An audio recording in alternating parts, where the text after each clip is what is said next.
इसको दो भाग में पढ़ेंगे, एक दूसरे एक अगले हफ्ते।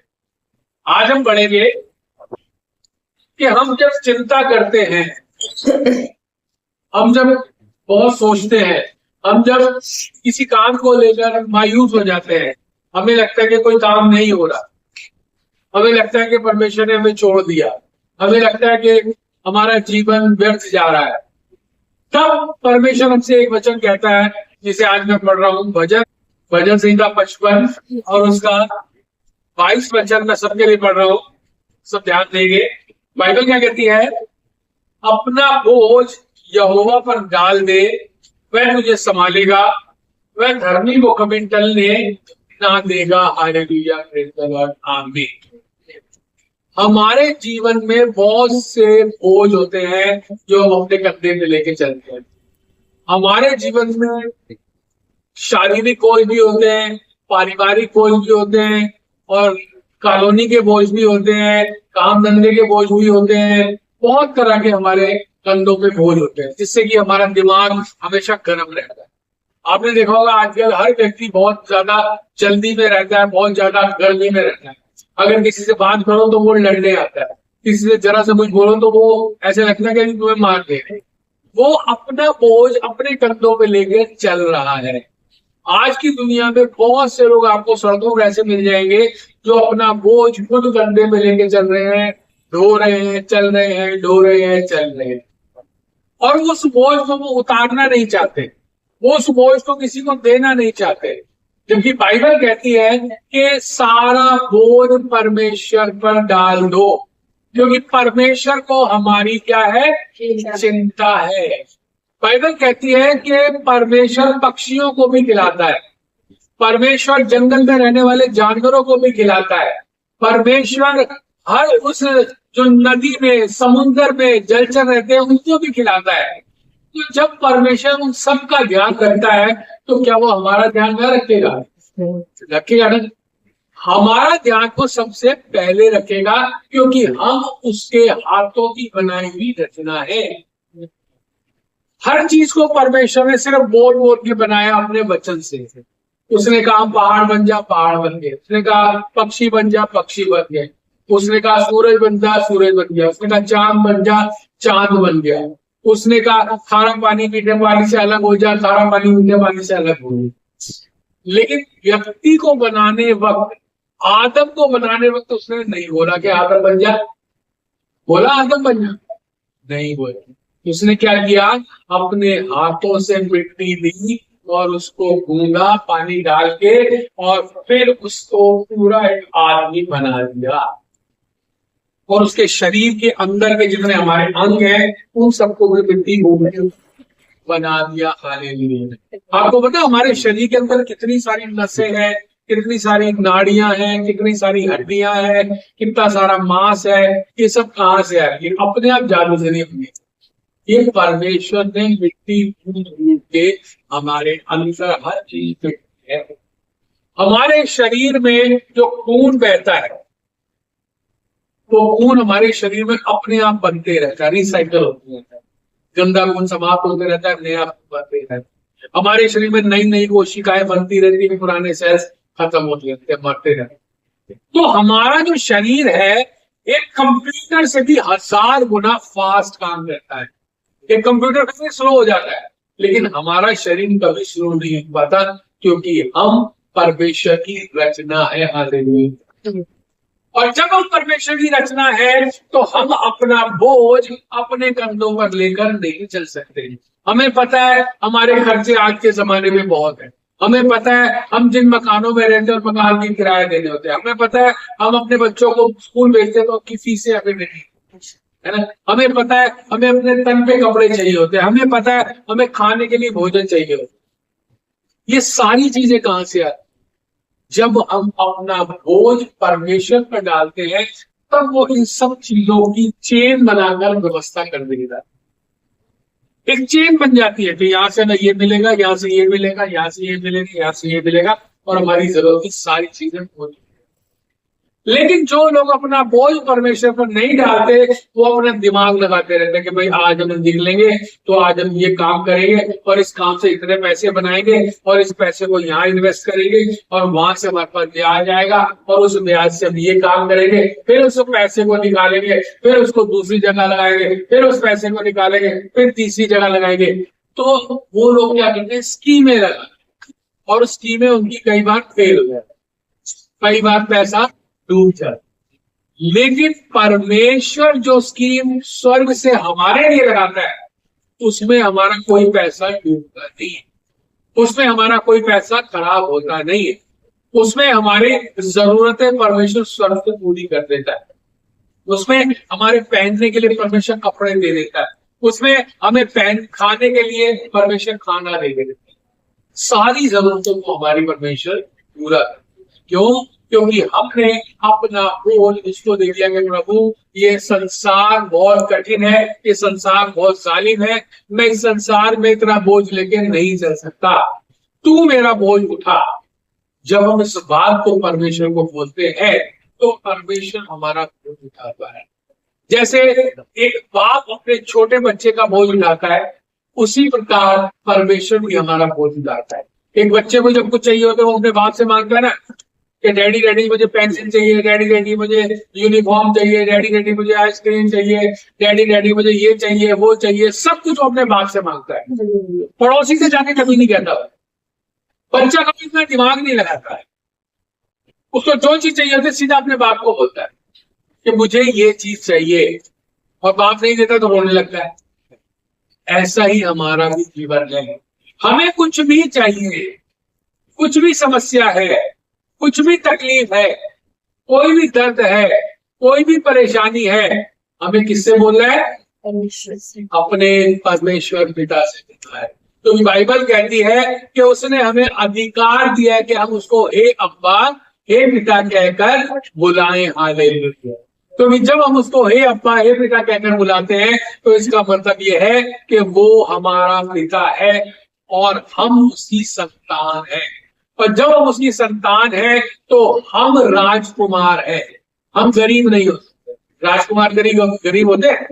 जो राजा महाराजाओं के बच्चे होते हैं कभी गरीब होते हैं? नहीं।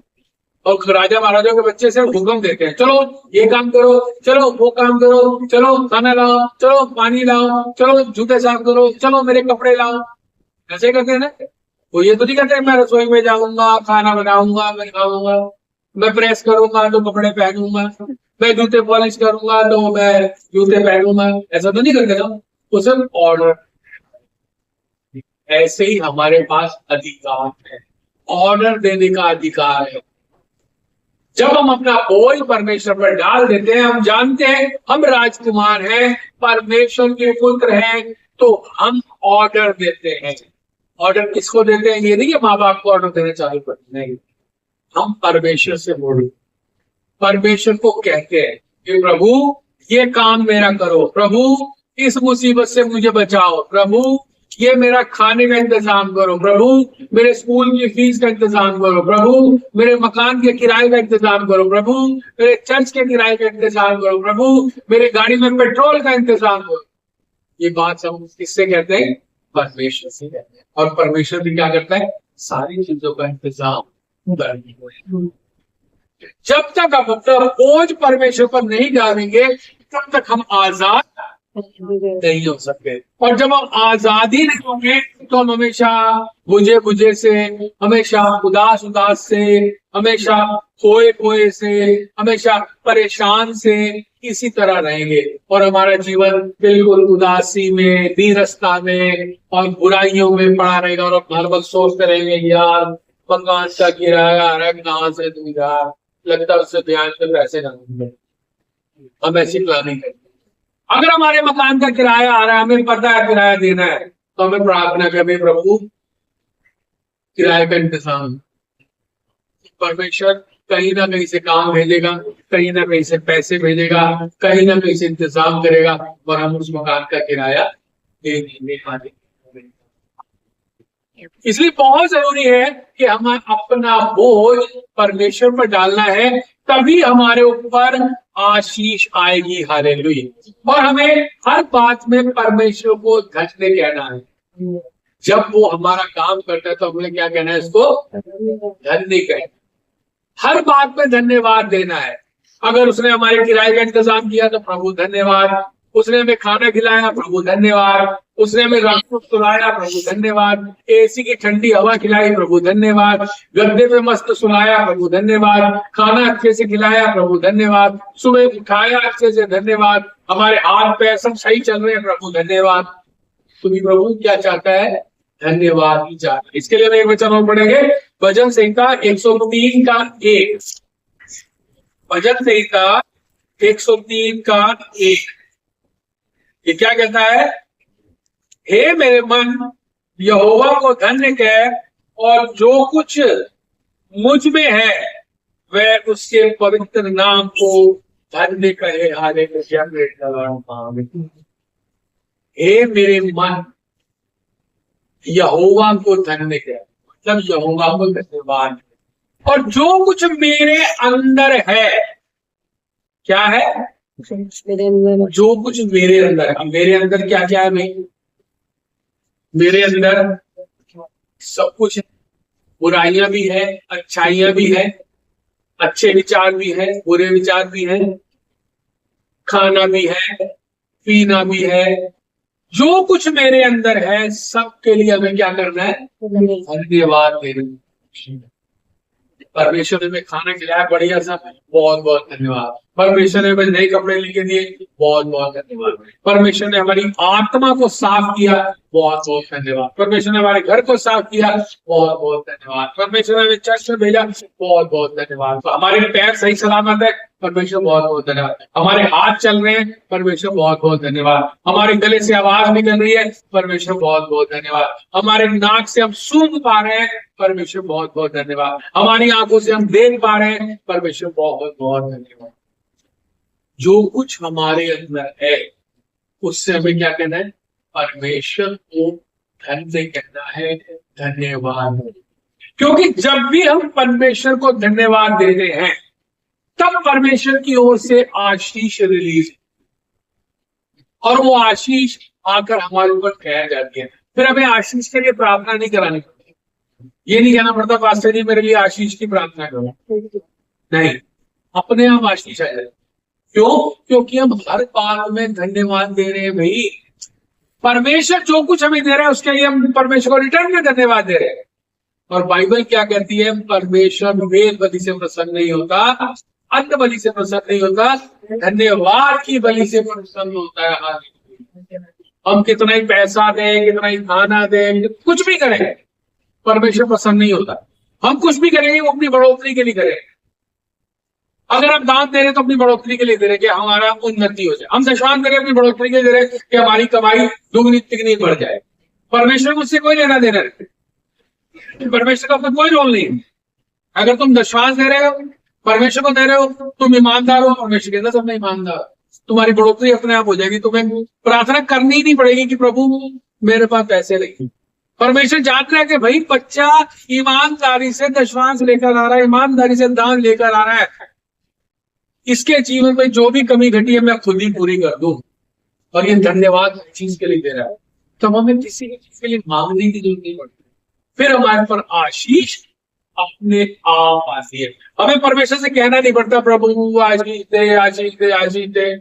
जैसे अक्सर देखा होगा चर्च में बहुत से लोग आशीषों की प्रार्थना कराने के लिए भगवान के पास आ जाते के पास भी हमारे जीवन में बहुत दुख है, हमारे पास पैसा नहीं है, हमारे पास गरीबी है, हमारे पास बीमारी है, हम परेशान हैं, हमें आशीष के लिए प्रार्थना करें।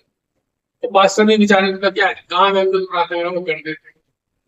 लेकिन बाइबल बताती है कि आशीष की प्रार्थना की हमें जरूरत पड़ती ही नहीं है अगर हम हर बात में परमेश्वर का धन्यवाद दें, परमेश्वर के भय में चले, पर अपना बोझ परमेश्वर के ऊपर डाल दें, तो हर चीज परमेश्वर हमें अपने आप टाइम देते जाएगा, देते जाएगा, देते जाएगा, देते जाएगा। हमें प्रार्थना विनती की कोई जरूरत नहीं, हमें सिर्फ परमेश्वर की स्तुति, परमेश्वर का धन्यवाद, परमेश्वर के गीत, परमेश्वर के भजन, ये सब बाकी सारे काम हमारे टाइम टू टाइम अपने आप परमेश्वर लिंक मिला देगा, मिलाता जाएगा, मिलाता जाएगा, मिलाता जाएगा, और वो काम हमारे होते जाएंगे, होते जाएंगे, होते जाएंगे, और उसको कोई भी शैतान रोक नहीं सकता।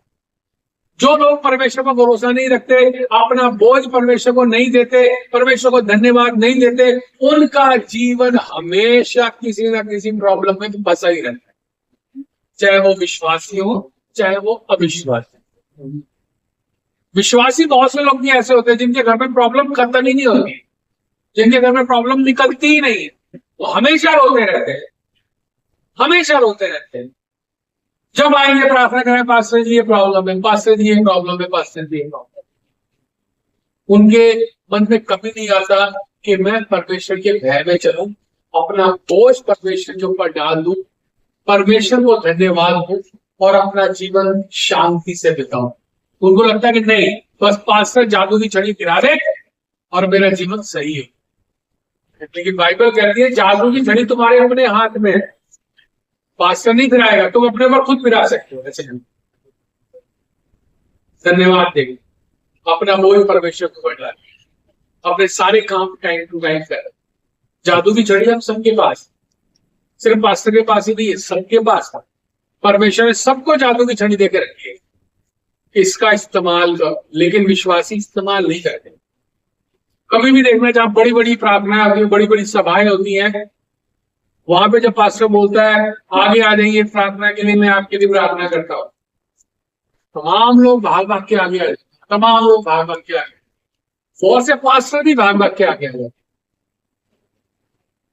तो भाग भाग के आगे जाने की जरूरत नहीं। क्यों जरूरत नहीं है? क्योंकि हम परमेश्वर को धन्यवाद देते हैं, हम परमेश्वर के सारे काम करते हैं, हम परमेश्वर के भय में चलते हैं, अपना बोझ हमने परमेश्वर को दे के रखा है, तो हमें क्रूसेड में आगे भाग के प्रार्थना कराने की जरूरत है ही नहीं। और कभी भी देखना, जब क्रूसेड में पास से प्रार्थना करते हैं तो सारे गिरने लगते हैं, धड़ धड़ धड़ धड़ धड़। क्यों गिरने लगते हैं पता है? क्योंकि उनके अंदर पवित्र आत्मा सोया हो, काम ही नहीं कर रहा, उन्होंने पवित्र आत्मा को जगाया ही नहीं, उन्होंने परमेश्वर के धन्यवाद दिए ही नहीं, उन्होंने अपना बोझ परमेश्वर के ऊपर डाला ही नहीं होता। इसलिए पास्टर जैसे ही फायर होता है, सारे धड़ाम से गिर जाते। इसीलिए बाइबल बताती है कि अपने आप को परमेश्वर के हाथ में लेके चलो, अपने आत्मा जीवन प्राण परमेश्वर के हाथ में सौंप दो, अपने हर काम के लिए परमेश्वर को धन्यवाद दो, अपनी हर छोटी बड़ी भलाई के लिए परमेश्वर की ओर देखो, क्योंकि वही करने वाला है और वही हटाने वाला। अब सबसे पहले कृपा किसके ऊपर होती है? परमेश्वर की। हमें यह भी देखना पड़ेगा बाइबल क्या कहती है कि सबसे पहले कृपा किसके ऊपर होती है। क्लास में 100 बच्चे पढ़ रहे होते हैं, एक ही फर्स्ट आता है, बाकी कोई फेल हो जाता है, पास में जाता है, फर्स्ट एक ही आता है ना। ऐसे ही चर्चों के अंदर भी बहुत से लोग होते हैं, सबके ऊपर कृपा नहीं, सब पास नहीं होते, एक गाना ही होता है जो पास होता है। जब हम देखते हैं पुराने नियम में मूसा 6 लाख लोगों को लेके निकला, 6 लाख तो आदमियों की गिनती दिखाई है, उनके साथ औरतें भी होंगी, बच्चे भी होंगे, उनमें जानवर भी होंगे, 12-13 लाख लोग थे। उनमें से सिर्फ 2 लोग कनान देश में जाने पाए, सारे मर गए, सारे मर गए, सिर्फ 2 लोग कनान देश में हुए। यही हाल चर्चों का है। बहुत से विश्वासी हैं, बहुत से प्रभु के जन हैं, जरूरी नहीं है कि सब स्वर्ग में जाएंगे, यीशु मसीह आएगा तो हमें उठाएगा, जरूरी नहीं है। जब कनान देश में 12 लाख में से 2 लोग पहुंचे, और जब नूह का टाइम था, परमेश्वर ने पूरी धरती साफ कर दी थी, सिर्फ नूह का परिवार बचा था, पूरी धरती साफ कर दी, वाइप आउट कर दिया, मतलब पोंछा लगा दिया, पूरी धरती में एक बंदा भी नहीं बचा। तो परमेश्वर का क्रोध जब भड़कता है ना, तो परमेश्वर ये नहीं देखता कि ये बंदा कैसा है क्या है, साफ कर देता पूरी रीति। बाइबल बताती है कि परमेश्वर की कृपा किस पर होती है। इसके लिए हम एक वचन और पढ़ेंगे, भजन संहिता 103 का 11, भजन संहिता 103 का 11 क्या कहता है? जैसे आकाश पृथ्वी के ऊपर ऊंचा है, वैसे ही उसकी करुणा उसके डरवैयों के ऊपर प्रबल है। हालेलुया। उदाहरण दिया है परमेश्वर ने कि जैसे आकाश पृथ्वी के ऊपर है, जो टल नहीं सकता जब तक परमेश्वर नहीं कहेगा, ऐसे ही परमेश्वर की करुणा उसके डरवैये पर प्रबल है। प्रबल का मतलब क्या होता है पता है? फोर्सफुली, मतलब ताकत से।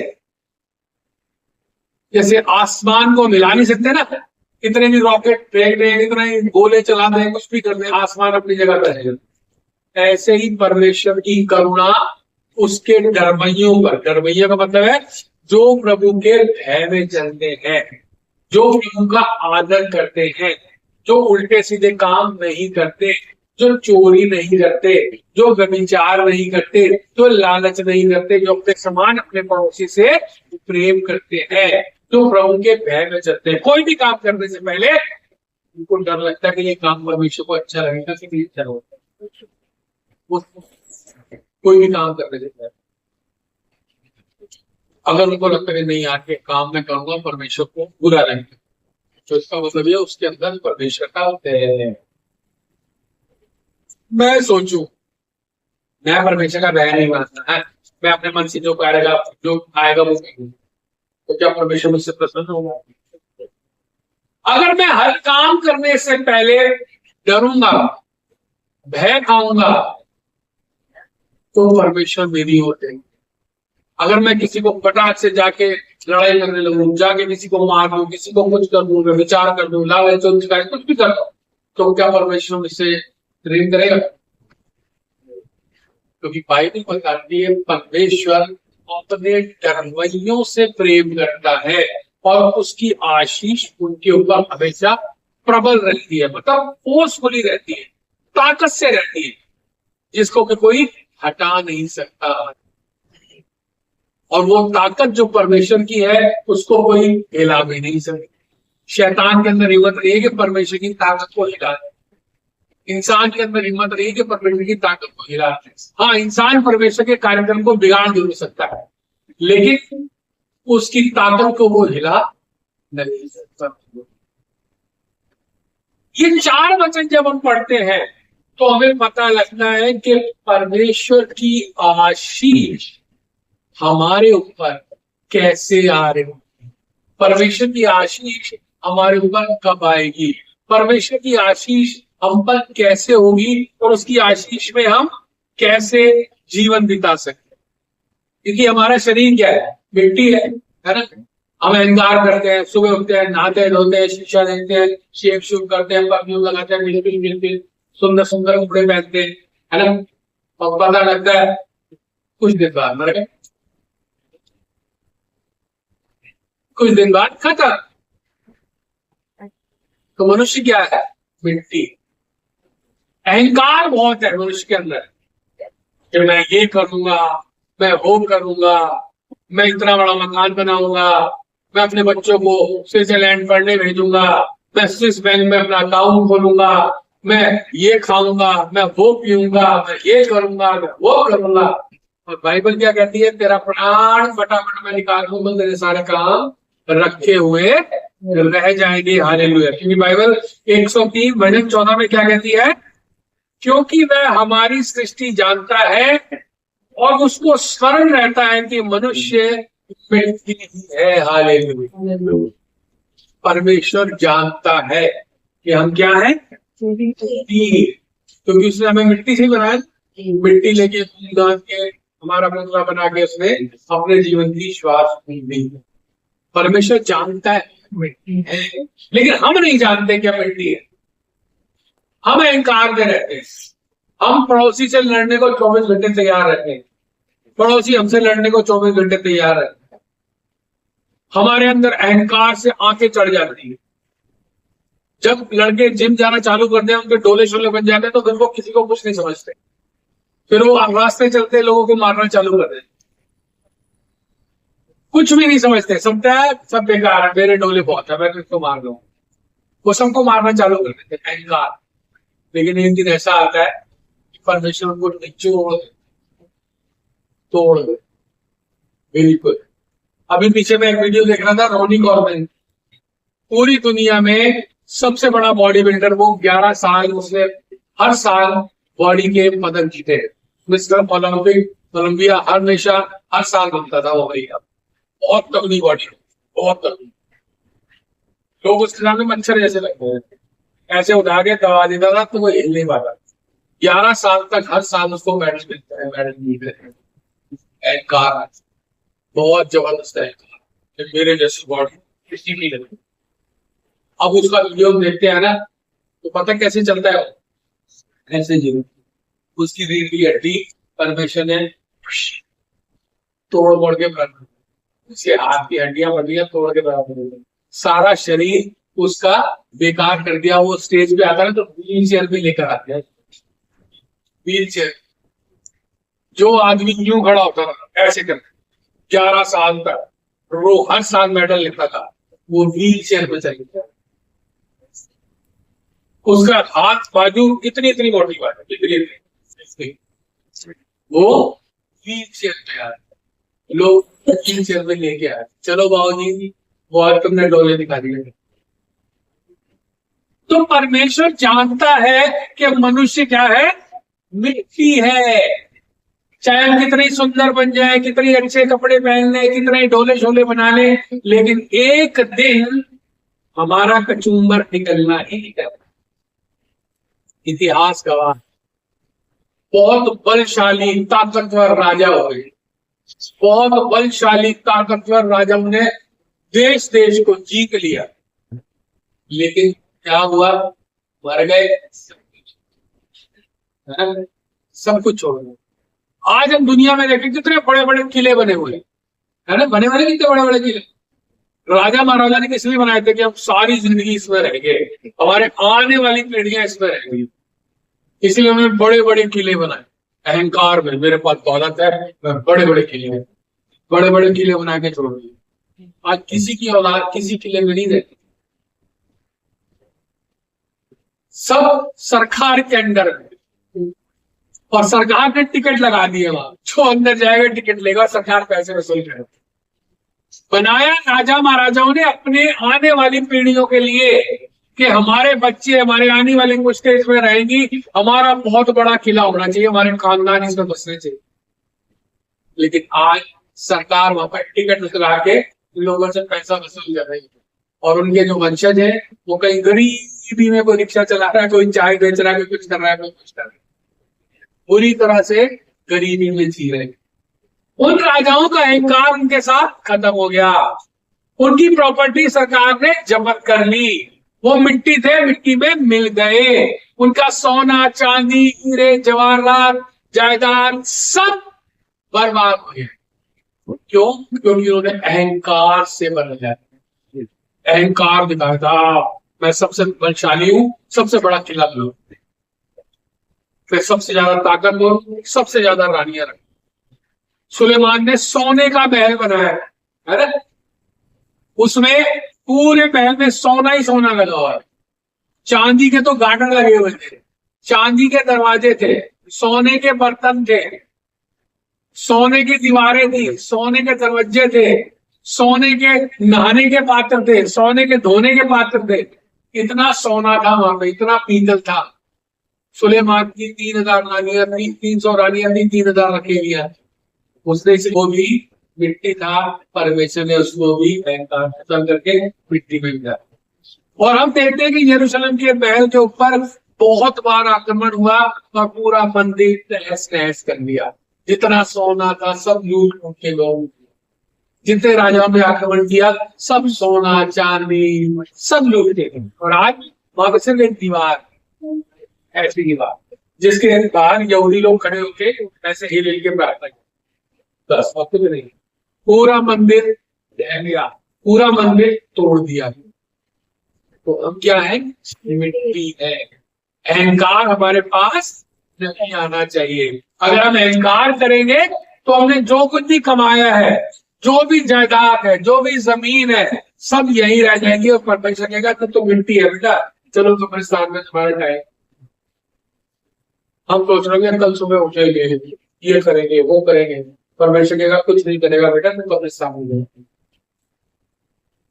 परमेश्वर की योजना क्या है? हमारी योजना ये है। इन चारों वचनों को जब हम देखते हैं तो हमें लगता है कि भाई हम तो कुछ नहीं है, हम तो जीरो है। ना हमारे अंदर अहंकार होना चाहिए, ना हमारे अंदर बुराई होनी चाहिए, ना हमारे अंदर अपना बोझ हमें अपने ऊपर लेके चलना चाहिए, और हमें परमेश्वर के भय में चलना चाहिए। तब जाके हमारा जीवन सही चलेगा और परमेश्वर की आशीषें हमारे ऊपर अपने आप आनी चालू हो जाएंगी। फिर हमें किसी से आशीष के लिए प्रार्थना करने की कोई जरूरत नहीं, क्योंकि हमें पता है हम परमेश्वर के भय में चल रहे तो आशीष आनी ही आनी है। आशीष को आने से कोई रोक नहीं सकता, हमें बढ़ने से कोई रोक नहीं सकता, क्योंकि इंसान को पता होता है, हर इंसान को पता होता है उसके अंदर क्या कमी है।